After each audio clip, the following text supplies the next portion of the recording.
And you can take a look at World War II in particular, where we were doing virtually a ship a day. And it's hard to believe these were tankers and different kinds of ships, but we were very active. And you see a lot of the Korea. We've known each other and gotten along very well. We have some additional trade because I hear they want to renegotiate the deal, but that's okay.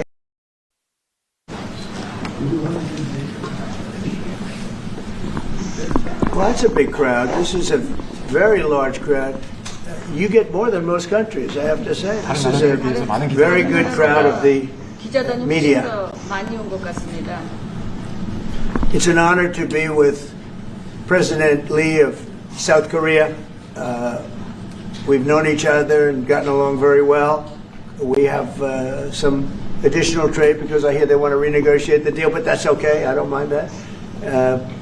That doesn't mean they're going to get anything, but I don't mind. But we're going to have some very serious discussions about different things, including trade, where we do a lot of trade with South Korea, as you know. We are thinking about contracting some ships. They build them very well in South Korea. They're also thinking about coming to our country with some shipyards to start us on the process of building ships again. You know, at World War II, we'd build a ship a day. And today we don't build ships anymore, which is ridiculous. We're going to start that again. But we were like you. We were building ships all the time for everybody. And presidents and people allowed that to slip by. And now we buy ships. But we're going to be buying ships from South Korea. But we're also going to have them make ships here with our people, using our people. And we're going to go back into the shipbuilding business again. Because really, essentially, we don't build ships anymore, which is ridiculous how that ever happened. But we were the best at it. And you can take a look at World War II in particular, where we were doing virtually a ship a day. And it's hard to believe these were tankers and different kinds of ships, but we were very active. And you see a lot of those shipyards sitting there idle, but they're not so idle anymore. And you're going to come in also, and you're going to be doing a lot of ships in this country, so I look forward to that. But we have a lot of other trade things. They're a big purchaser of our military equipment. We make the best military equipment in the world. And you saw that recently with, take a look at what we did with the B-2 bomber, which you have one right there. They gave that to me. I guess the company gave that to me. The B-2 bomber was so successful in what took place in the little excursion that we made, 36 hours, and it wiped out nobody's ever seen anything like it. 36 hours back and forth.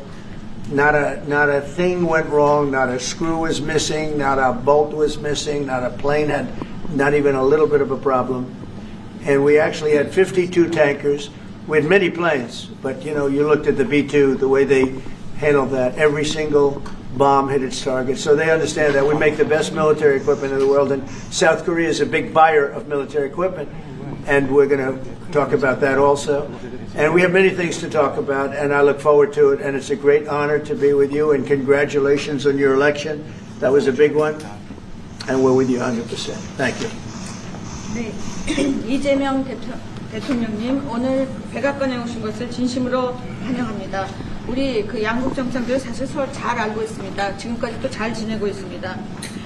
제가 알기로는 한국 측에서 어떤 추가적인 그런 그 관세 협상에 대해서 좀 관심이 있다고 하는데 괜찮습니다. 뭐 원한다고 다 줄 것은 아니지만 그렇다고 그 요청하는 것은 받아들이겠습니다. 오늘 우리는 여러 가지 주제를 다룰 예정입니다. 일단은 먼저 무역에 대해서 얘기를 할 것입니다.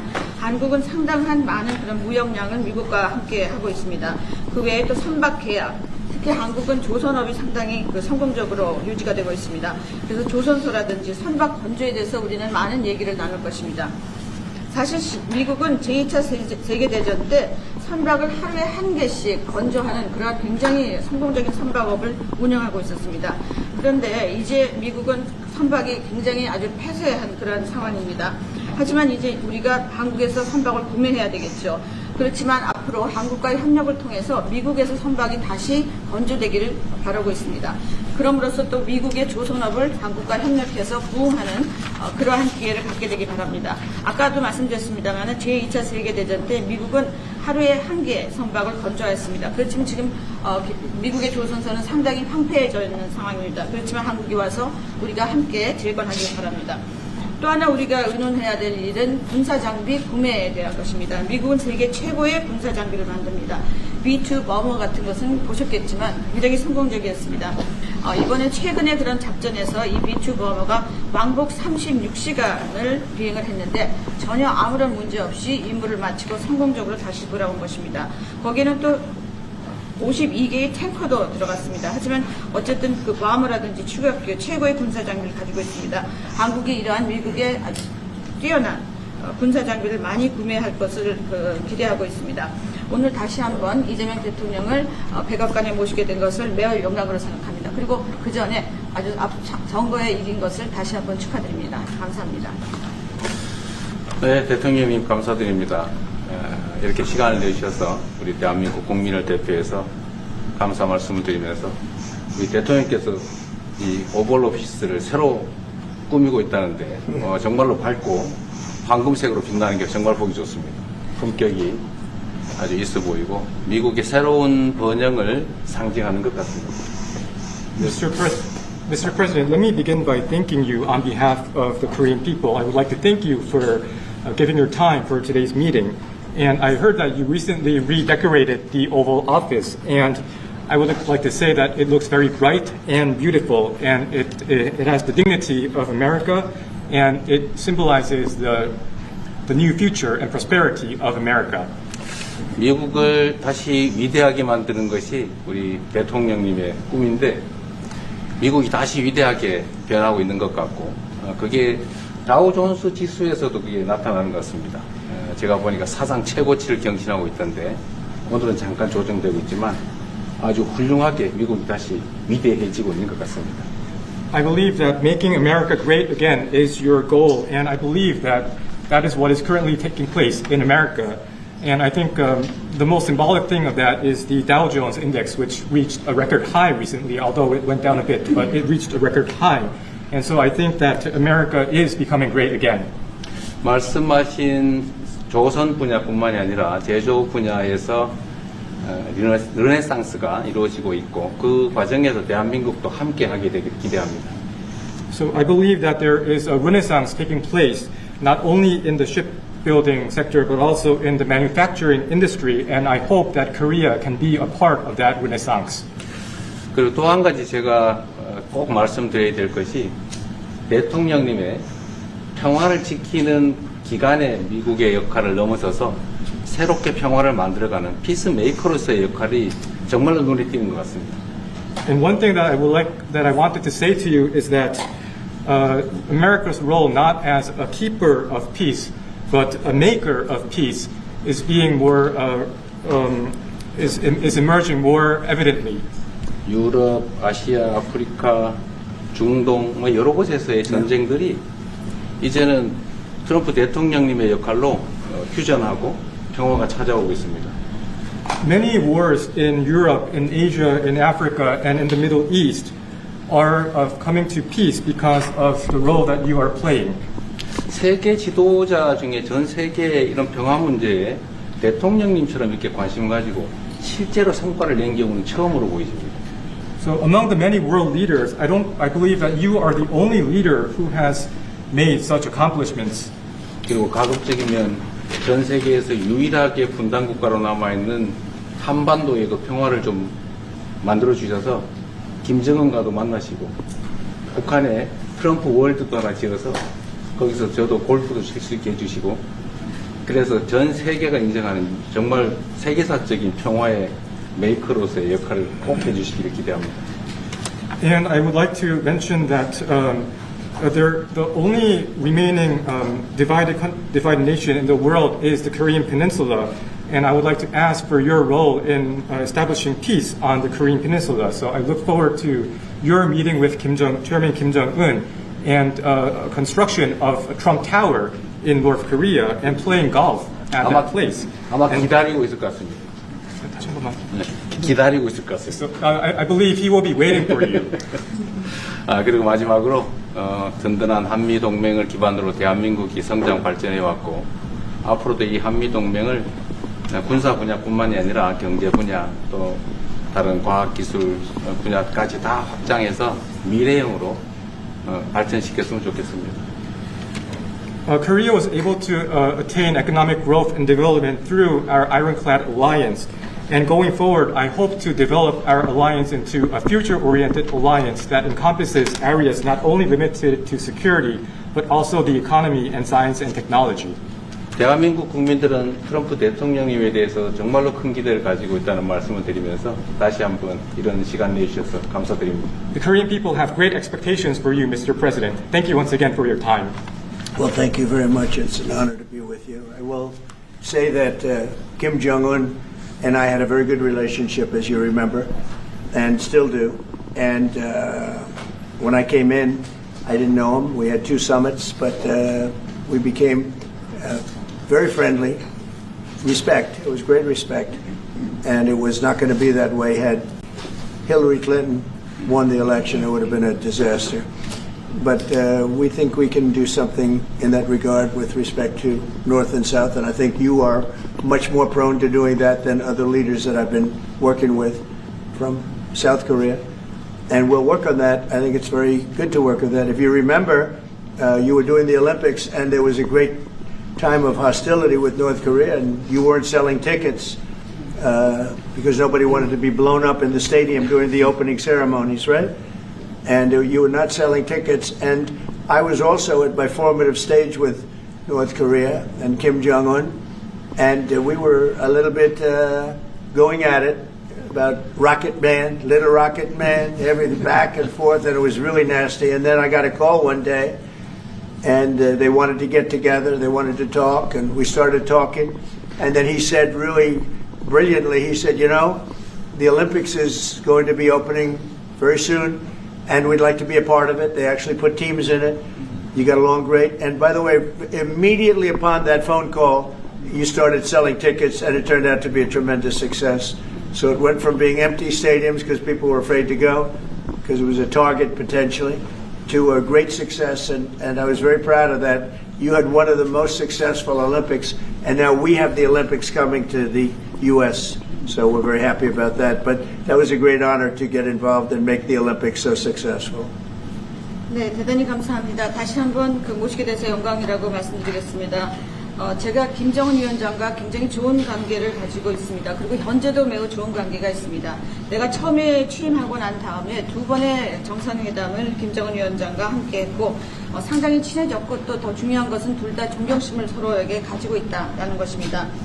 만일 힐러리 클린턴이 대통령으로 당선했다면 절대 그러한 상황까지 이루지 않았을 것입니다.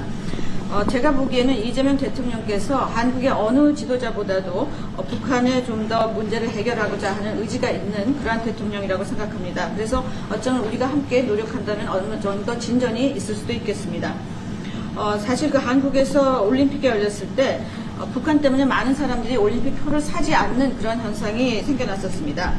그런데 김정은 위원장이 그때 사실은 김정은 위원장과 초기에는 제가 별로 사이가 좋았던 것은 아닙니다. 서로 라켓맨이라고 부르면서 주고받는 그러한 그 해프닝도 있었습니다.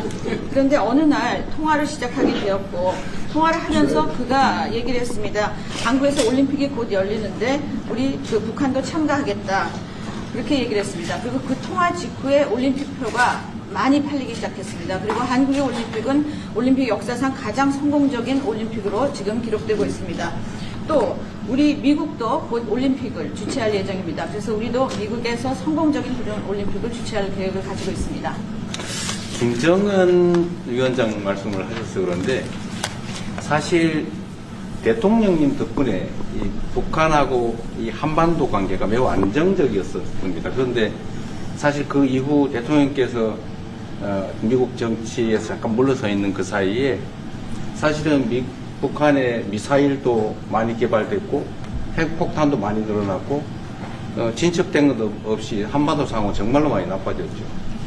Mr. President, you mentioned about Chairman Kim, and thanks to your efforts when you were in office during your first term, the situation on the Korean Peninsula was stable. But during the hiatus where you were out of office, North Korea developed further its nuclear and missile capabilities, and that led to a deterioration on the situation of the Korean Peninsula. And they wouldn't have done that.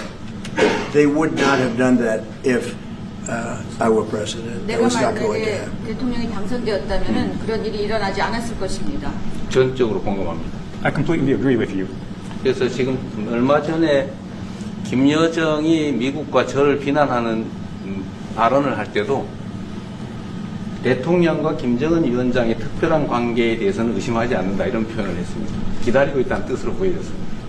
So when Kim Yo-jong, the deputy director of the Workers' Party of Korea, issued a statement denouncing South Korea, she mentioned about the the not bad relationship between you and Chairman Kim Jong-un, and I believe that this is a sign that North Korea is waiting. 한반도의 평화의 새길을 꼭 열어주시기 바랍니다. So I hope that you will usher in a new era of peace on the Korean Peninsula. I will do that, and we'll have talks. He'd like to meet with me. He didn't want to meet with Biden because he had no respect for Biden, but we look forward to meeting with him, and we'll make relations better. You'll help that. You had a lot of leaders. I've gone through a lot of leaders in South Korea. You know, it's been quick. You'll be there for a long time. But we, in the various leaders that I've dealt with, they were not approaching it properly, in my opinion, having to do with North Korea. But I think your approach is a much better one. 네, 그렇게 하도록 하겠습니다. 김 위원장이 바이든 전 대통령을 만나고 싶죠 하지는 않았지만 말은 만나고 싶어 할 것 같습니다. 그래서 그런 그 시도를 하겠고요. 내가 한국의 지도자들을 여러 번을 만나봤는데 제 개인적인 생각으로는 대북 정책이 그렇게 적절하지 않지 않았나 하는 생각이 듭니다. 그래서 이 대통령께서 그 적절한 대북 정책을 통해서 좀 더 그 진전이 있었으면 하는 생각입니다. 저의 관여로 남북 관계가 잘 개선되기 쉽지 않은 상태인데 실제로 이 문제를 풀 수 있는 유일한 인물이 트럼프 대통령이십니다. So resolving this issue through my engagement is not an easy thing. And the only person that can make progress on this issue is you, Mr. President. 대통령께서 피스메이커를 하시면 저는 페이스메이커로 열심히 지원하겠습니다. So if you become the peacemaker, then I will assist you by being a pacemaker. That's good. We can do big progress, I think, with North Korea. Absolutely. 네, 북한에 대해서 큰 진전을 함께 이루어 나갈 수 있다고 믿습니다. 감사합니다. Okay, thank you very much. Thank you very much. Good job. Okay, questions, please. Mr. President, when you met with Russian President Vladimir Putin, how soon did he say that he wanted to sit down with Ukrainian President Zelensky? Russia, as of now, says there's no meeting on the books and no agenda is set. Well, that's going to be up to them. It takes two to tango, I always say it. And they should meet, I think, before I have a meeting and probably close the deal.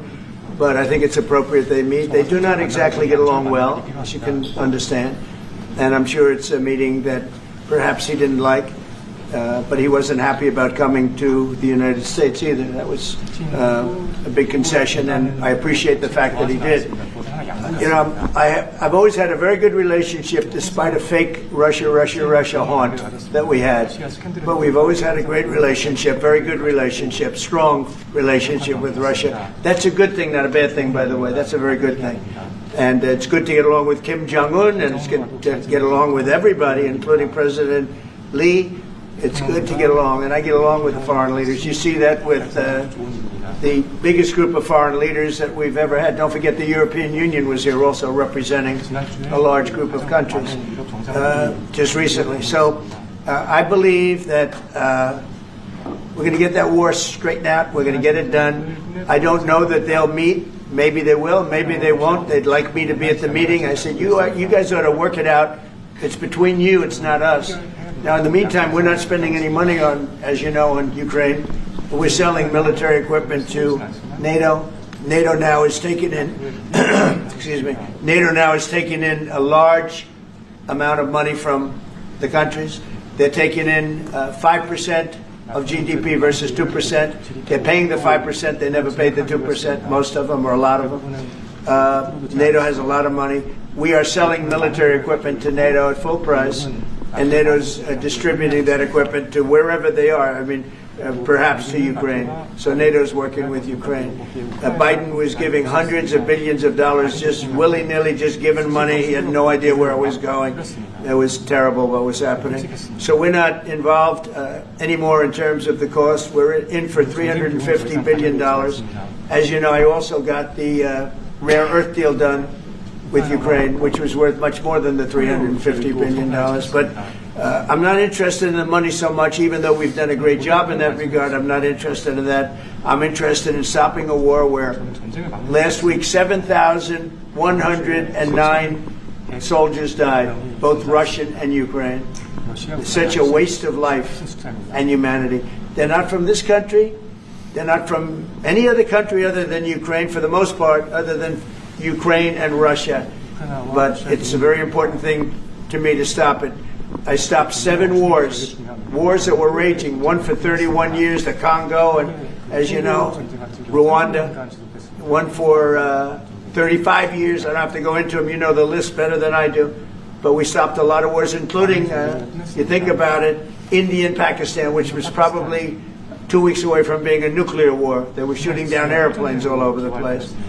So I'm very proud of that. I thought this would be, in many ways, the easiest way. I have a very good relationship with Putin. I thought it would be the easiest one to stop, and it's really not.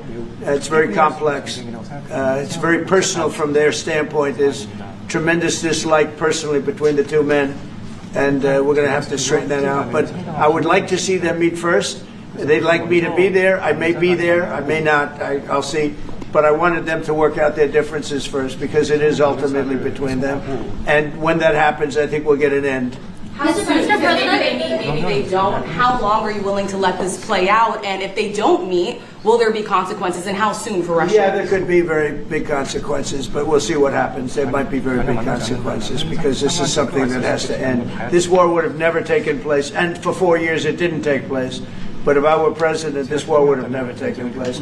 There has not been a war like this since the Second World War. This is the biggest thing that's happened in terms of warfare, wars. It's a whole new form of fighting. It's a drone fighting. It's a drone war. No, a drone war never existed before.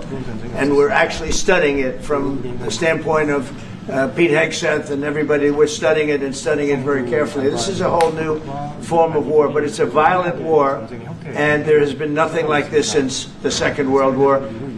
So we'll see what happens over the next week or two, and at that point I'll step in very strongly, and if I have to be there, I'll be there. And we'll either have a deal or we won't. But a lot of people are dying, and I want to get us... Mr. President, Kim Jong-un wants to meet. When do you want to meet with him? With who? You said the North Korean leader wants to meet. How soon would you? Yeah, we want to have a meeting. I like to have a meeting. I got along great with him. You know, you were there. We even had a press conference. He had his first press conference. Kim Jong-un had a press conference. This was a little different press conference. I said, have you done a press conference before? No. And you know what? He did great. It was a great press conference, actually. It was historic. I doubt he's done one since. But I said, would you like to meet the fake news? Because whatever you want to do. And they came in, like you've never seen anything like it. And then he said, enough. And that was the end of the press. That was the end. It ended very rapidly. But I think he had a good time. I look forward to meeting with Kim Jong-un in the appropriate future. Mr. President, the United States Will you reduce the number of forces in South Korea so that the United States can have more flexibility in the region? Say it.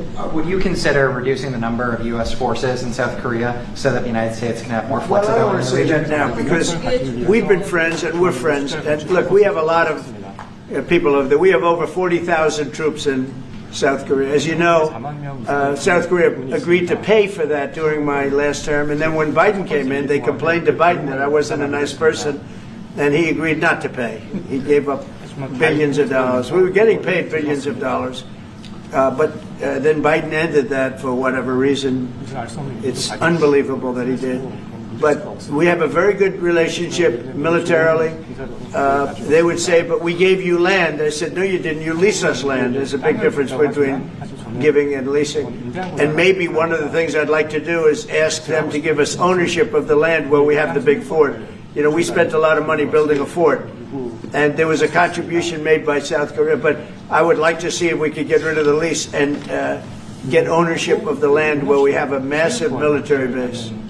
Okay? Mr. President, how are you? Thank you, Mr. President. How are you planning to make? I also want to ask this question to Mr. President. Who are you with? I'm Song Mi-jin. I'm from South Korea's Arirang TV. Good. Thank you so much. So, as mentioned earlier, United States is South Korea's most important and closest ally. So, in this point of view, I would like to ask you and also President Lee, what do you think are the key ways to make the South Korea-U.S. alliance greater? Well, I think it's great now. I feel very warmly toward South Korea. I will tell you that I have a lot of people in business that I deal with that are from South Korea. They love Trump because they feel I've saved. I think you would have had a nuclear war if I weren't. I think you would have had a nuclear war, North Korea and South Korea. I think it would have been a disaster. You're only 60 miles away from Seoul. They don't even need nuclear. They have their cannons, howitzers, and they have them buried in the mountain. You know what I'm talking about. And I think you would have had, if I didn't win that election, if Hillary Clinton, crooked Hillary, won that election, I think you would have had a nuclear war. It would have taken place, and it would have been horrendous for everybody, including them. It would have been very bad for them because we would have had to enter the picture, and we are the most powerful nuclear country in the world by far. Russia's second, China's third. China's going to catch eventually, 5 or 6 years. They're working to catch. One of the things we're trying to do with Russia and with China is denuclearization. And it's very important. One of the things I discussed with President Putin the other day, it wasn't just that, it was also other things. And I think the denuclearization is it's a big aim. But Russia's willing to do it, and I think China's going to be willing to do it too. We can't let nuclear weapons proliferate. We have to stop nuclear weapons. The power is too great. Okay?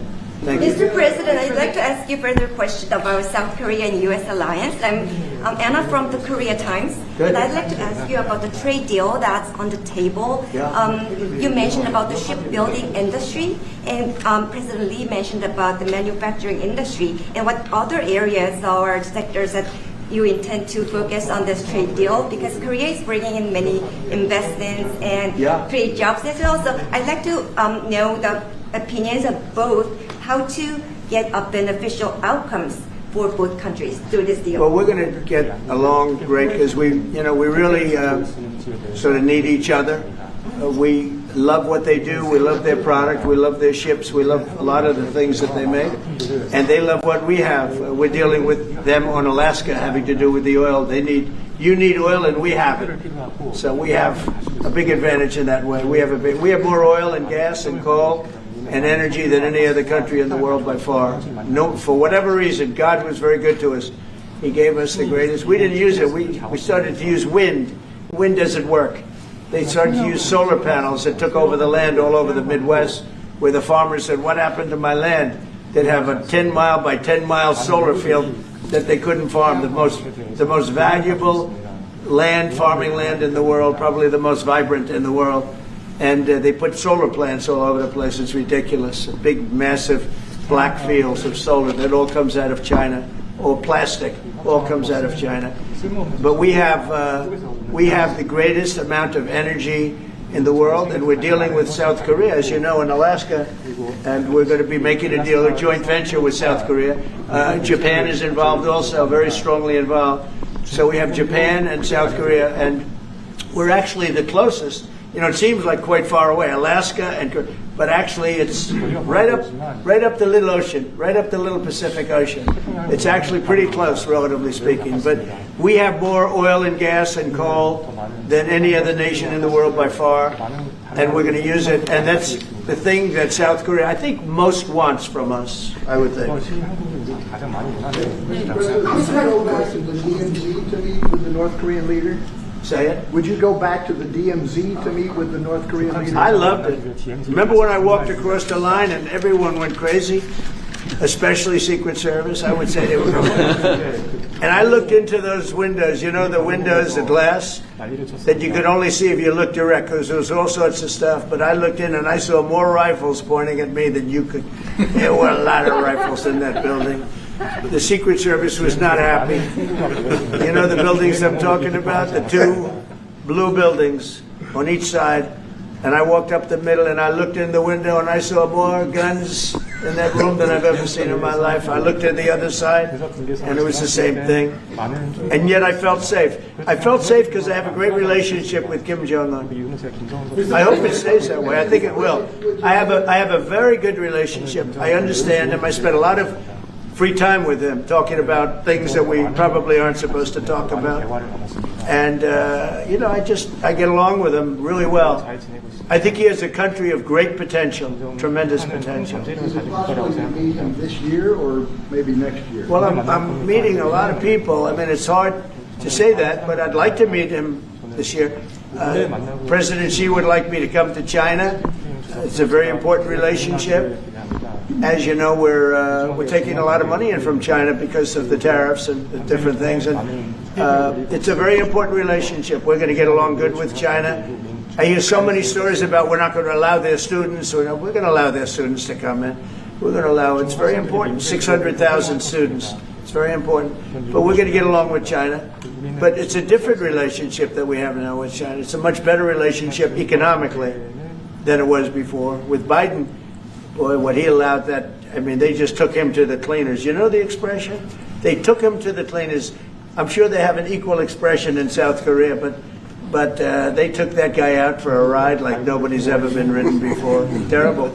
But we have a very strong relationship, Howard, I would say, economically with China now, getting much better. They have to give us magnets. If they don't give us magnets, then we have to charge them 200% tariff or something, you know. But we're not going to have a problem, I don't think, with that. I think that's perhaps behind us. You know, China intelligently went and they sort of took a monopoly of the world's magnets. And nobody needed magnets until they convinced everybody 20 years ago, let's all do magnets. There were many other ways that the world could have gone. But so it'll take us probably a year to have them. We're heavy into the world of magnets now, only from a national security standpoint. But we have a powerful thing. It's airplane parts. They have many Boeing jets. You know, they had 200 jets that didn't fly. And I've sent them all, based on his word, I sent them all of the parts so their planes can fly. I could have held them back. I didn't do that because of the relationship I have. And their planes are now flying. You know, we had 200 of their planes were unable to fly because we were not giving them Boeing parts purposely, because they weren't giving us magnets. Therefore, we weren't giving them. But we have a much more powerful thing, that's tariffs. If we want to put 100%, 200% tariffs on, we wouldn't do any business with China. And, you know, it would be okay, too, if we had to. But the magnet situation, we have tremendous power over them, and they have some power over us with magnets. We're going to have a lot of magnets in a pretty short period of time. In fact, we'll have so many we won't know what to do with them. But you know the story. It's a very interesting history with magnets. And it really is because presidents, not being business people, they allowed that to happen. And they shouldn't have. But we have much more. I mean, look, in terms of playing the cards, we have much bigger and better cards than they do. But with that being said, I think we have a great relationship. I spoke to President Xi fairly recently, and at some point, probably during this year or shortly thereafter, we'll go to China. And I think we're going to see a magnificent sight. It's a great country. Mr. President, on the National You Guard. and President Lee actually are planning to go to China. You mentioned either this year or next year. Could you please share more details about your plans going to China and also President Lee? Well, maybe we'll go together. Do you want to go together? We can share a plane. We'll save energy. We'll save a little, the ozone layer. Remember President Obama used to talk about the ozone layer, and then he'd fly to Hawaii to play around the Gulf in a 747. Mr. President, on Would the you national. accept the invitation, Mr. Lee? 중국에서 만약 I was sort of meant jokingly, but if you want, you can. 대통령하고 같이 가면 좋겠습니다. I would like to go together with President. Do I accept? He doesn't accept. If you want to go, I'm going to get special permission. I'm sure you can go, but we're going to have a great relationship with China. I mean, it's happening. You see it. It's happening. They have some cards. We have incredible cards, but I don't want to play those cards. That would if I played those cards, that would destroy China. I'm not going to play those cards. Mr. President, on the National Guard, you've talked a lot about Democratic-run cities and states. Yeah. Would you also consider sending the National Guard into red states and red cities that are also seeing high crime? Sure, but there aren't that many of them. If you look at the top 25 cities for crime, just about every one of those cities is run by Democrats. And you know, one of the bad things they did, cashless bail, if you look back on time, when they allowed a murderer out that afternoon, you know, he'd kill somebody and then a couple of hours later he's walking the streets again, oftentimes killing again rapidly. Cashless bail is a disaster. You saw we had a news conference today on that. We're wiping it out in D.C., immediately wiping it out. It started in New York, I must tell you, and it's been a horrible thing for crime, especially violent crime. So we're going to end cashless bail, yes. Thank you. When will you deploy to Chicago, and how long are you keeping troops here in Washington, D.C.? Discussion. I really want to be appreciated. You know, when we go into a city and wipe out the crime, so D.C., it sounds so horrible. I'm embarrassed to say it in front of you because they don't have anything like this. Washington, D.C., sir, has not had a murder in 11 days. Now, he's saying that's a horrible thing to hear because they don't have murders for ever. But Washington, D.C., if you go back and check, it's been many years since we went a week without having a murder. Now we haven't had, and I would say that Washington, D.C. right now is much safer than Seoul. You know why? Because we have a friendly neighbor. We have more friendly neighbors. You have a different kind of problem. We all have different problems. But Washington, D.C. is a very safe city right now. People are going out to dinner. Restaurants are opening. Restaurants that were going to close are now going to stay open. Friends of mine are going out to dinner all the time. They didn't go out to dinner for 4 years. It went rampant during the Biden years. Just rampant. That's why Susie is very close to the mayor and has a lot of respect for her, but I view it maybe a little differently because the mayor would say that it's gotten better. For 30 years it's gotten better. No, it's gotten worse. And the worst day of all was when we just got to office for the second time, and it's in very bad shape. So the mayor shouldn't be saying that violent crime has been getting better. It's been getting much worse. And the day I took office, it was the worst. And we did some minor things, made it a little bit better, but then we said, look, we got to stop it because too many people are getting killed. And we have not had a murder in 11 days. It sounds crazy. I hate to say this in front of this gentleman who I respect because they don't have murders for years. But we have not had a murder in 11 days. And that's going to go on for a long time. And there will be, I guess, it'll happen a little bit. But we have a very safe city. This is one of the safer cities right now in the country. And in a short period of time, it'll be like the border. Nobody came in through our border. For the last 90 days, 3 months, we had 0 illegal aliens from the Congo, from South America, from all over the world, from prisons coming in, pouring into our country. Nobody, not one person, and this is done by a liberal group, a liberal think tank. They do the work. Not one person has come into our country. Think of that.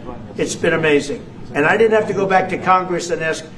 Biden could have done this by himself. I did. I said, close the borders. We had the great Tom Homan. We had Christie, as you know, Christie Noem, who did a fantastic job. She's doing a fantastic job. Pete Hegseth has been incredible with the, as I call it, the Department of War. You know, we call it the Department of Defense, but between us, I think we're going to change the name. You want to know the truth? I think we're going to have some information on that maybe soon. But I think because, you know, Department of Defense, we won the World War I, World War II. It was called the Department of War. And to me, that's really what it is. Its defense is a part of that. But I have a feeling we're going to be changing. I'm talking to the people. Everybody likes that. We had an unbelievable history of victory when it was Department of War. Then we changed it to Department of Defense. So that's a little thing, has nothing to do with your country, but it's something that I think you're going to be hearing about or seeing about over the next couple of weeks. Probably that change is going to be made over the next week or so. Are there two Koreas, North and South, or is there one Korea waiting to be unified? Well, I know it is two Koreas. I mean, you know, there was one Korea. It was a very large country and a very powerful country. And it was a country that went to war with China. President Xi explained it. went to war with China many times over the last 2,000 years. You had many, I think he told me 51 times. So I remember I went to President Xi, I said, you know, we're having a problem with North Korea. Straighten it out, would you please? He said, well, we have been to war with them. And I think he said 51 times. But at that time, it was the whole of Korea. It wasn't, you know, North and South.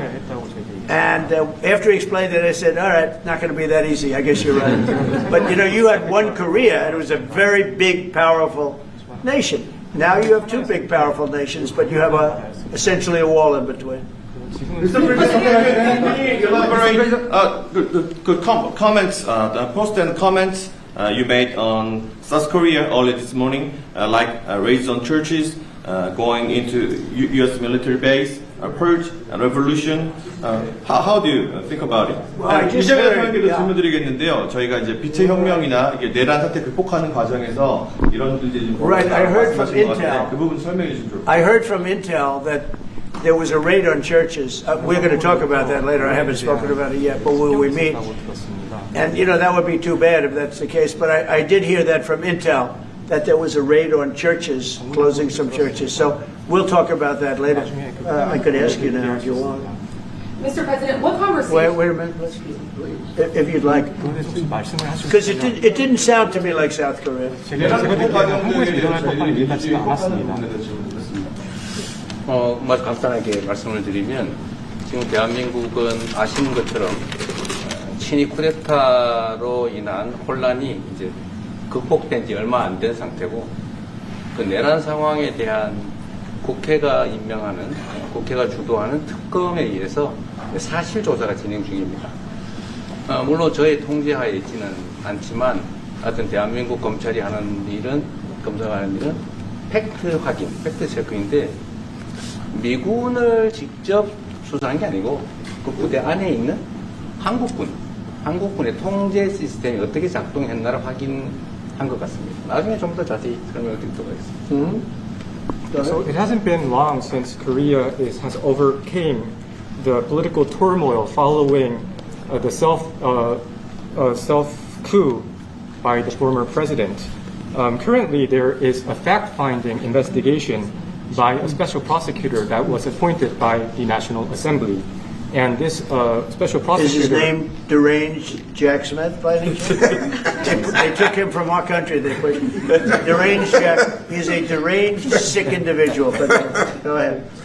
Go ahead, please. I'm only kidding. Maybe I'm not. And that special prosecutor is not under my control. And so the special prosecutor is conducting a fact-finding investigation.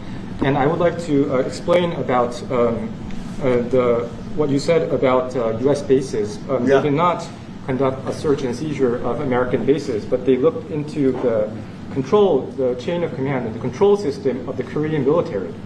Right. And I would be happy to That's okay. explain about this more in detail I'm sure it's, during our lunch meeting. I am sure it's a misunderstanding, but you know, there is a rumor going around about churches, raiding churches, so we'll talk. I'm sure that's going to be worked out fine.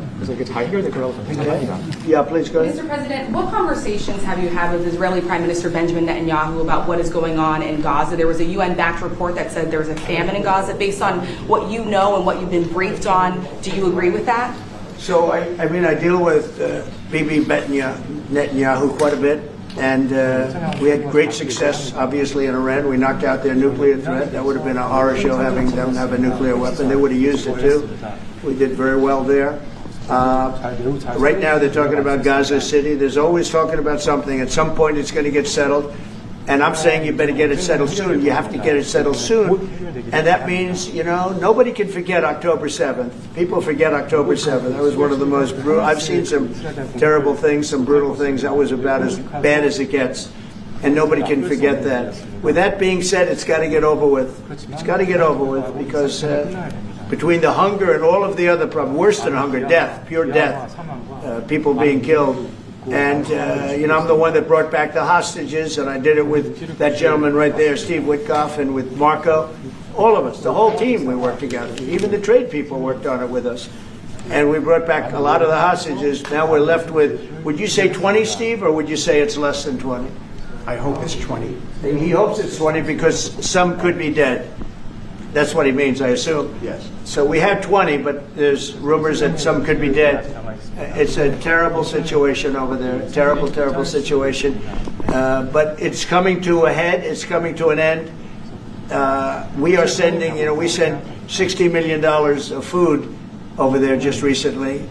And I don't even know if people know it. We distributed ourselves. We're giving a lot of food, spending a lot of money on food, getting it over there. We have a lot of food. We have a lot of oil, and we have the greatest farmers in the world. So we have a lot of food, but we're sending a lot of it over to Gaza, and we're feeding a lot of people. But with all of that being said, it's a lot of people to feed.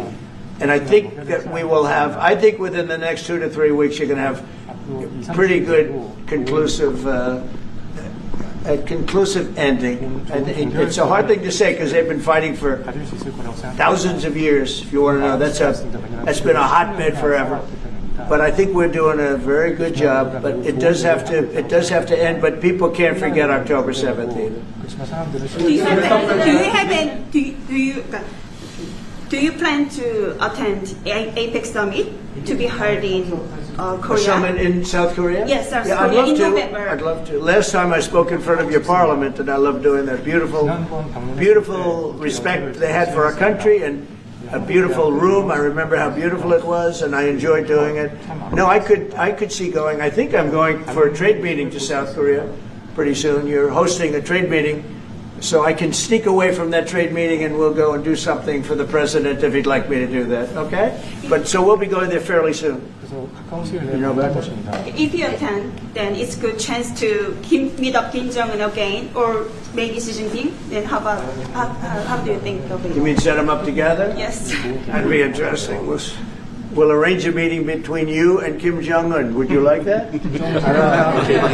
That's a very tough question right now. I don't know where that question is leading. Anyway, look, I get along great with Kim Jong-un, and if whatever I can do having to do with South Korea and getting people together, you should get together, right?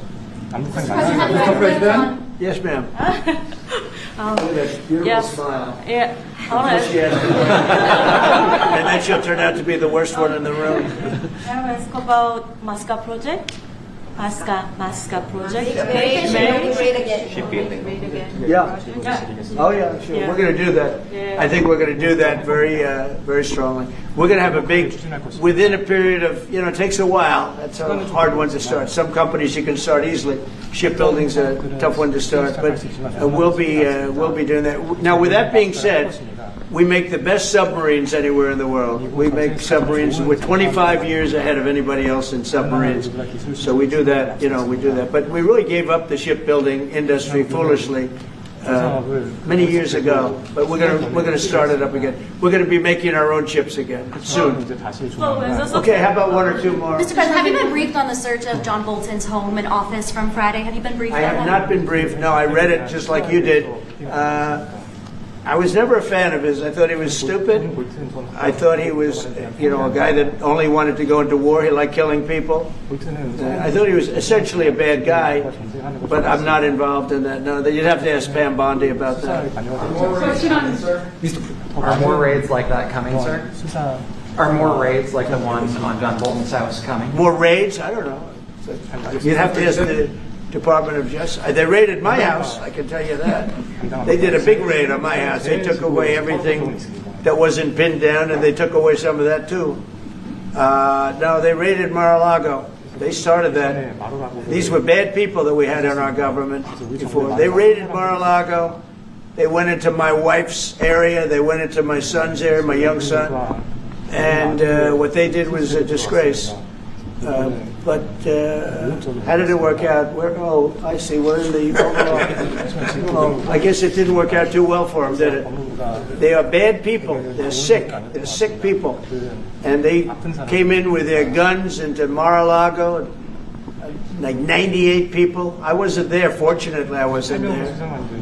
But they are very evil, very sick people, that group. And if they would have won the election, this country wouldn't exist as we know it. This country would have been a failed country.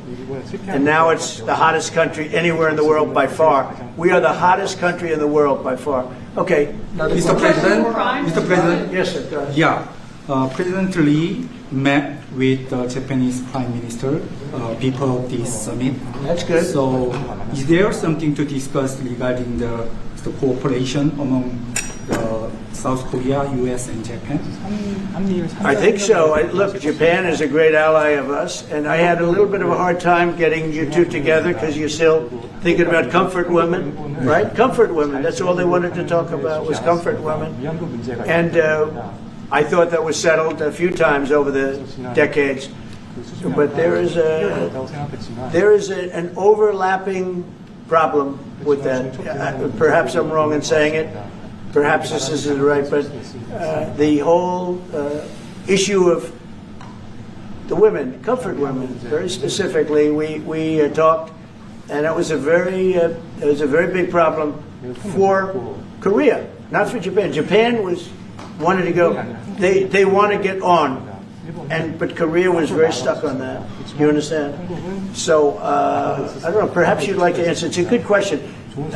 It was hard getting Japan and Korea together because of what took place a long time ago. But Japan wants to do it, I can say. Korea is a little bit more tenuous, please. 지금 질문은 그 3자 협력에 대해서. 우리 한미일 협력은 매우 중요한 과제고 또 한미 관계의 발전을 위해서도 한일 관계가 어느 정도 수습이 돼야 됩니다.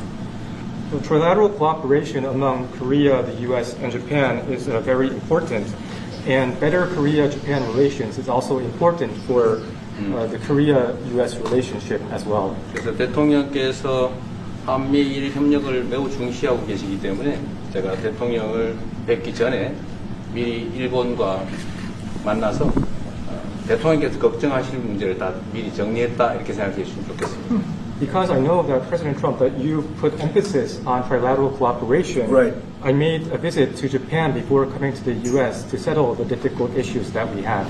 Good. Well, Japan wants to get along very well with you, and I find them to be great people, great country, obviously. And they want very much to get along with South Korea. And you have something in common, you want to solve the North Korea problem. But Japan very much wants to get along with you, and I'm sure they will. I find the people that I deal with to be wonderful people, as I do with you. 이번에 일본에 가서 이시바 총리를 만났을 때 그 전에 우리가 가지고 있던 여러 장애 요소들이 많이 제거됐다는 생각이 듭니다. So when I visited Japan and met with Prime Minister Ishiba, I realized that many of the obstacles that existed between our two countries have now been removed. True. During my term. We removed them during my term. There was an overlay a little bit, but we removed many of those obstacles during my term. And, if you look at Prime Minister Abe, who was a great man, he was a great friend of mine, and he was assassinated. But he felt very warmly toward your country, I can tell you that. And the current Prime Minister, who I've gotten to know very well, feels the same way. So I think you're going to have a great relationship with Japan. Steve, go ahead. Just to close the loop on Gaza, is there a diplomatic push underway to try to get all this to end? Oh, there's a diplomatic push. There has been, yeah, sure. Right now, Steve, I would say very serious diplomatic push. Marco or Steve, Marco, do you want to answer that first? Yeah, it's never stopped. We've always looked to find a solution there. Ultimately, as the president said, we want it to end. It has to end with no Hamas. Steve, where are we? I would say that we wouldn't be anywhere but for the president's truth last week, which was a statement to Hamas that they better get their act together and get to the peace table. But for that, it would have been all stalled. So, as usual, he is the man who moves it. Thank you. Thank you very much, everybody. Thank you guys. Thank you guys.